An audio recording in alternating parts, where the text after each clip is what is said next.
ओम शांति। संकल्प ही हमारी स्थिति का आधार है।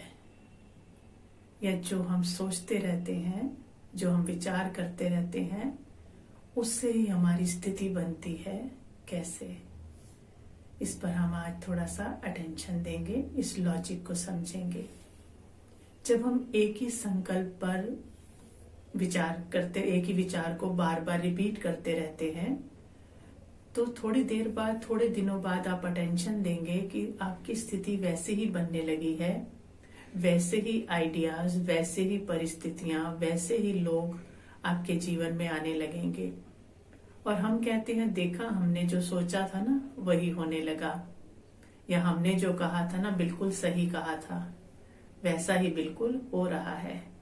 तो क्या कारण है इसके पीछे कि वही वही होने लगता है? देखो, जब हम कोई संकल्प रिपीट करते हैं, कोई भी संकल्प लेते हैं, उसका बार बार चिंतन मनन करते हैं, तो वो संकल्प, हर संकल्प से एक विद्युत निकलती है, जो हमने पहले भी समझा था। वो जिस तरह की विद्युत होती है, नेगेटिव या पॉजिटिव, उस तरह के व्यक्तियों के पास जाती है, उस तरह की परिस्थितियां ही वो क्रिएट करती है।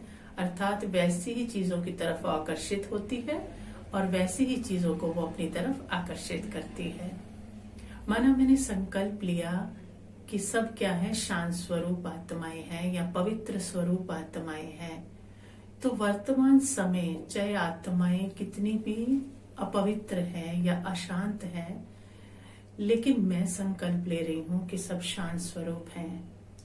तो नेचुरल नेचर तो सबकी क्या है? पवित्रता और शांति। कोई भी संकल्प, शांति कहे, पवित्रता, आनंद, कुछ भी प्रेम स्वरूप कहे, तो नेचुरल स्थिति तो आत्माओं की वही है ना, स्वरूप तो उनका वही है।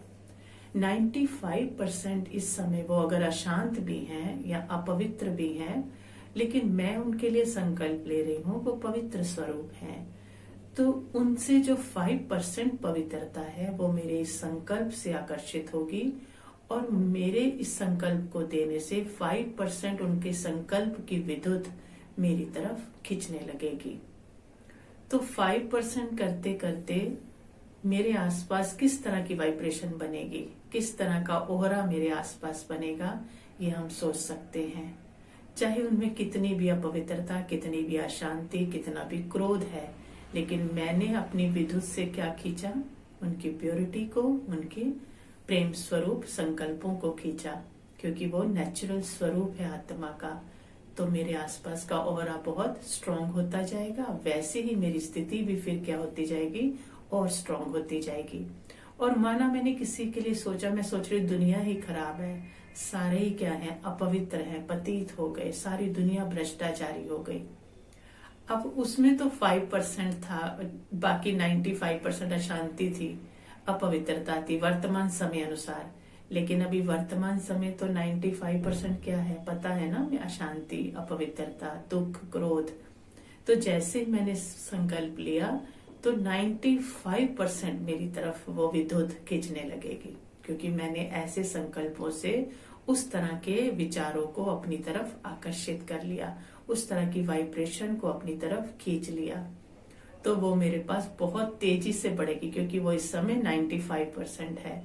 तो सोचो मेरे आसपास का ऑरा कैसा हो जाएगा और मेरी स्थिति कैसी हो जाएगी।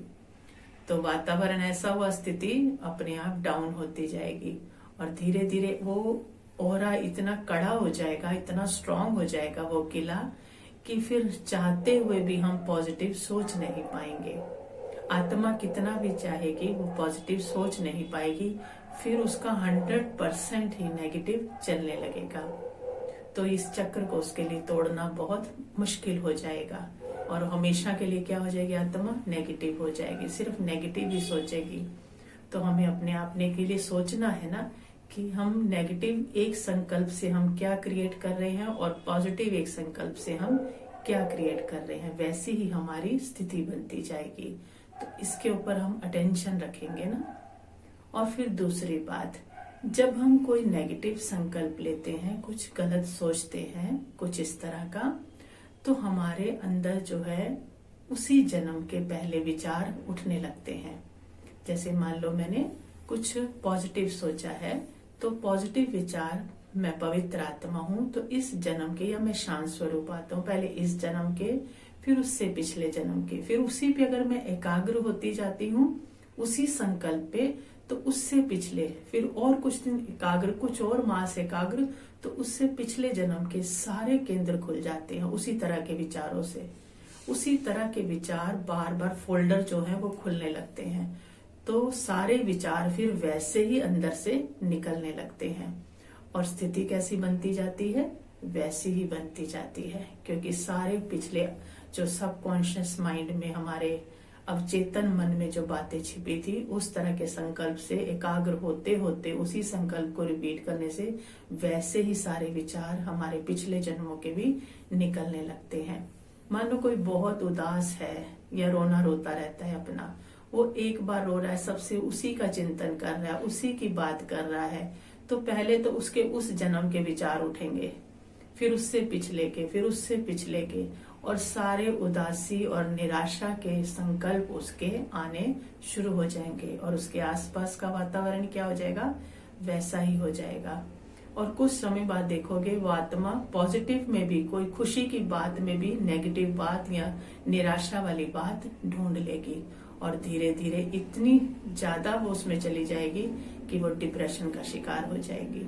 और आज क्या हो रहा है, हर घर में कोई ना कोई डिप्रेशन से ग्रस्त हो रहा है, क्योंकि एक ही तरह के नेगेटिव विचार पे चिंतन चलता जा रहा है, सारे फोल्डर पिछले जन्मों के खुलते जा रहे हैं और अवस्था और स्थिति कैसी होती जा रही है, एकदम नेगेटिव होती जा रही है और आत्मा डिप्रेशन में जाती जा रही है। तो दो तरीके हो गए ना, एक तो सोचा तो आत्माओं से कौन सी विद्युत खींचनी है मुझे, पॉजिटिव भेजा तो चाहे वो 5% ही है, लेकिन 5% करके मेरे पास बहुत कलेक्शन, और एक नेगेटिव खींची तो नेगेटिव तो बहुत ज्यादा 90-95% है, तो वैसी स्थिति। दूसरा हमने कहा अपने ही जन्मों के हमने जैसे संकल्प कर रहे हैं वैसे कई जन्मों के हम फोल्डर खोलते जा रहे हैं। पॉजिटिव कर रहे हैं तो पॉजिटिव फोल्डर खुलते जा रहे हैं, स्थिति वैसी बनती जा रही है, और नेगेटिव कर रहे हैं तो नेगेटिव फोल्डर खुलते जा रहे हैं, तो स्थिति वैसी बनती जा रही है। और तीसरा, जो हम संकल्प भेजते हैं, जो संकल्प करते हैं, बार बार रिपीट करते हैं, तो वो पूरे ब्रह्मांड में जाते हैं, और ब्रह्मांड में अगर हम नेगेटिव भेज रहे हैं तो सारे नेगेटिव भी इसी वातावरण में है, संकल्प तरंगे उनकी इसी में है, तो वो वैसे ही संकल्पों को आकर्षित करके हमारी तरफ ले आती है और हमारी स्थिति दिन प्रतिदिन बद से बदतर होती जाएगी। और वही अगर हम पॉजिटिव संकल्प लेते हैं, आनंद का, सुख का, प्रेम का, स्नेह का, दया का, तो उनकी वाइब्रेशन जो बहुत महान पुरुष हुए हैं, महान आत्माएं हुई हैं, उनके संकल्प भी वातावरण में है, तरंगे हैं, तो हमारे संकल्प, हमारी विद्युत संकल्पों की, उनकी विद्युत को भी खींच लाती है और हमारा ओरा जो है वो बहुत स्ट्रांग होने लगता है। एक दया का, एक स्नेह का संकल्प हमने लिया और लाखों वो संकल्प हमारे तरफ आकर्षित हो गए, तो हमारी स्थिति क्या होती जाएगी, थोड़ा सा एफर्ट करने से ही बहुत अच्छी स्थिति बनती जाएगी। तो ये हमारी स्थिति का तीसरा आधार है। तो तीनों बातें किससे हो रही हैं, संकल्पों से ही हो रही हैं। तो हमें ये पूरा पूरा अटेंशन रखना है कि कैसी भी परिस्थिति हो, कैसा भी वातावरण हो, सहज नहीं है ये, हम सब पुरुषार्थ कर रहे हैं इसके ऊपर। ऐसा नहीं किसी ने पूरी विजय पा ली है, लेकिन पूरा पूरा एफर्ट करें कि हमारा नेगेटिव या नकारात्मक संकल्प ना चले, ताकि हमारी स्थिति खराब होगी तो फिर हम सब कुछ खराब कर देंगे, खुद को भी, अपने आसपास वालों को भी, पूरा वायुमंडल हम खराब कर देंगे। तो हमारे ऊपर बहुत बड़ी जिम्मेवारी है, और सबसे बड़ी जिम्मेवारी क्या है, अपने संकल्पों पर अटेंशन, ताकि हम ऐसी स्थिति बनाए ताकि हमारी स्थिति को देखकर दूसरों की भी बने और वातावरण भी दिन प्रतिदिन पावरफुल होता जाए, जिसमें सब आकर सुकून का अनुभव करें। तो संकल्प ही हमारी स्थिति का आधार है। ओम शांति।